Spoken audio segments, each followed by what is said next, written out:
से बोलिए शेरा वाली मैया की जय।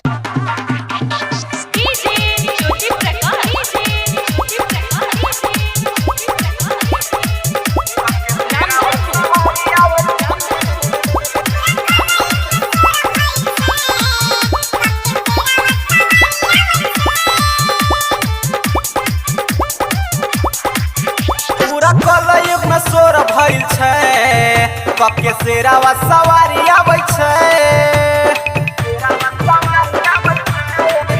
पूरा कलयुग में सोर भइल छै कके शेरावा सवारी आबै छै।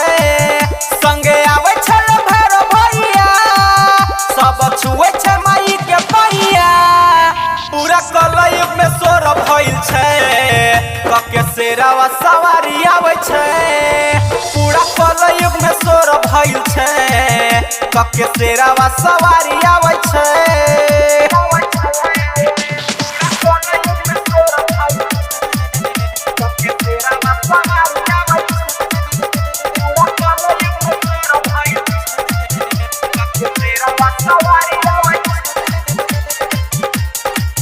रिकॉर्डिंग बाय पप्पू राजा।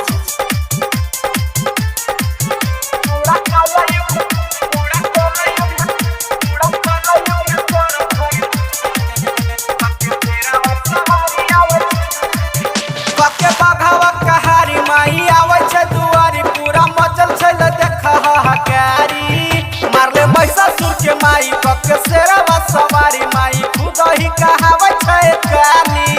कके बघावा कहारी माई आवे छै दुआरी पूरा मचल छलै देखा कारी। मारले महिषासुर के माई कके बघावा सवारी माई खुद ही कहावे छै काली। संगलक के माई आइले तलवार सब करे छल माई के पुकार। पूरा कलयुग में सोर भइल छै कके शेरावा सवारी आबै छै। पूरा कलयुग में सोर भइल छै कके शेरावा सवारी आबै छै।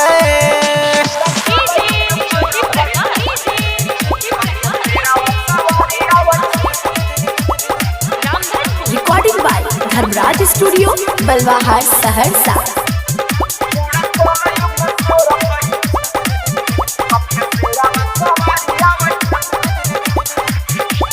मोहित मतवाली माई करे छै पूजाई आके दर्शन अपन देखाई। संगे अनकित शर्मा माई करे परिक्रमा आके असरा दउन का पुराई। राइटर मोहित मतवाली माई करे छै पूजाई आके दर्शन अपन दिखाई। संगे अनकित शर्मा माई करे परिक्रमा आके असरा दउन का पुराई। गावे पप्पू राजा माई सबे हरि माई हमर कलेश। पूरा कलयुग में सोर भइल छै कके शेरावा सवारी आबै छै। पूरा कलयुग में सोर भइल छै कके शेरावा सवारी आबै छै।